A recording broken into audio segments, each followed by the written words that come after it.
Hello friends, आजच्या व्हिडिओमध्ये आपण बिटकॉइन्सबद्दल माहिती घेणार आहोत। बिटकॉइन ही एक डिजिटल करन्सी आहे। जुलै 2020 मध्ये बिटकॉइन खूप चर्चेत आलं होतं। तेव्हा Bill Gates, Jeff Bezos, Elon Musk यांसारख्या अब्जाधीशांबरोबरच अमेरिकेतल्या अनेक दिग्गजांचे ट्विटर अकाउंट्स हॅक केले गेले होते आणि त्यांच्याकडे बिटकॉइन्स किंवा क्रिप्टोकरन्सीची मागणी करण्यात आली होती। त्यासाठी त्यांनी त्यांचा बिटकॉइन वॉलेट ॲड्रेस मेन्शन केला होता, पण तरी देखील त्या ॲड्रेसवरून आपण त्या हॅकर्सला ट्रॅक करू शकत नव्हतो, कारण ह्या सर्वाची माहिती कुठल्याही एका कॉम्प्युटरमध्ये स्टोअर नसून जगभरातल्या अनेक कॉम्प्युटर्सवर स्टोअर केलेली आहे, ज्यामुळे ह्याची सिक्युरिटी तर वाढते पण तेवढाच धोका देखील वाढतो। क्रिप्टोकरन्सी म्हणजे काय? तर अगदी सोप्या शब्दांत सांगायचं झालं तर हे एक आभासी चलन आहे। चलनी नोटांना पर्याय असणारी एक डिजिटल किंवा व्हर्च्युअल करन्सी। म्हणजे हे चलन इंडियन रुपीज, US डॉलर किंवा पाऊंड यासारखं नसतं। हे कुठलंही सरकार हे छापत नाही। क्रिप्टोकरन्सी फक्त ऑनलाईन उपलब्ध असते। मायनिंगद्वारे या करन्सीची निर्मिती होते आणि ब्लॉकचेन मार्फत क्रिप्टोकरन्सीचे व्यवहार होतात।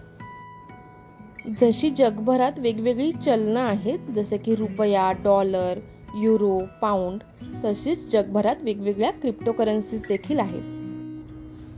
Bitcoin, Litecoin, Ripple, Ethereum and Z cash अशा अनेक क्रिप्टोकरन्सीज प्रसिद्ध आहेत। फेसबुक देखील त्यांची लिब्रा नावाची क्रिप्टोकरन्सी लॉन्च करण्याची तयारी करते। तर आता आपण बिटकॉइन बद्दल जाणून घेऊया। तर बिटकॉइन ही एक क्रिप्टोकरन्सी आहे। हे रुपया, डॉलर किंवा इतर कोणत्याही चलनाप्रमाणेच एक चलन असतं, फक्त ते ऑनलाईन असतं आणि एका कॉम्प्युटर कोडद्वारे एन्क्रिप्टेड म्हणजेच लॉक केलेलं असतं। जशा आपल्याला बँकेतून नोटा मिळतात, तसंच तुमच्याकडच्या पैशांनी तुम्ही हे बिटकॉइन्स खरेदी करू शकता। ही खरेदी केल्यावर तुमचं एक वॉलेट तयार होतं, ज्यामध्ये तुम्ही ही करन्सी स्टोअर करून ठेवू शकता। अशी प्रत्येक खरेदी केल्यानंतर एक ब्लॉक तयार होतो। याच प्रक्रियेला मायनिंग असेही म्हणतात। जितके जास्त आर्थिक व्यवहार एका ब्लॉकचेनमध्ये होतील, तितके जास्त ब्लॉक्स तयार होतील आणि तितकीच अधिक मायनिंग होईल। जसं शेअर मार्केटमध्ये होणाऱ्या व्यवहारांवर जसं सेबीचं लक्ष असतं, तसं इथे नसतं। बिटकॉइनचे व्यवहार ऑनलाईन चालतात आणि हे व्यवहार ब्लॉकचेन नेटवर्कवर असलेल्या 2 व्यक्तींमध्ये होतात। त्यावर इतर कोणाचाही कंट्रोल नसतो। आता बिटकॉइन म्हणजे काय हे तर आपल्याला समजलं, पण ह्याचे फायदे काय आहेत ते आता आपण पाहणार आहोत। तर बिटकॉइनचे व्यवहार कमीत कमी वेळात 365 दिवस आणि 24 तास आपण करू शकतो। बँकेच्या सुट्ट्या, नोकरशाही याचा परिणाम या व्यवहारांवर होत नाही। तसेच कुठलाही व्यवहार हा 2 अकाउंट्समध्ये असतो आणि कुठल्याही मध्यस्थाची गरज नसते। जसं की आपण ऑनलाईन ट्रान्झॅक्शन्स करतो तेव्हा आपल्याला पेमेंट गेटवे जो मध्यस्थ असतो, तसं इथे बिटकॉइन्समध्ये नसतं। यासाठी डेबिट, क्रेडिट किंवा कोणतंही कार्ड लागत नाही, फक्त आपल्याला एक वॉलेट तयार करावं लागतं, तेही 1 टाइम असतं। तर या सर्व ट्रान्झॅक्शनसाठी ब्लॉकचेन ही टेक्नॉलॉजी यूज केली जाते। तर आता ब्लॉकचेन म्हणजे काय ते आता आपण समजून घेऊया।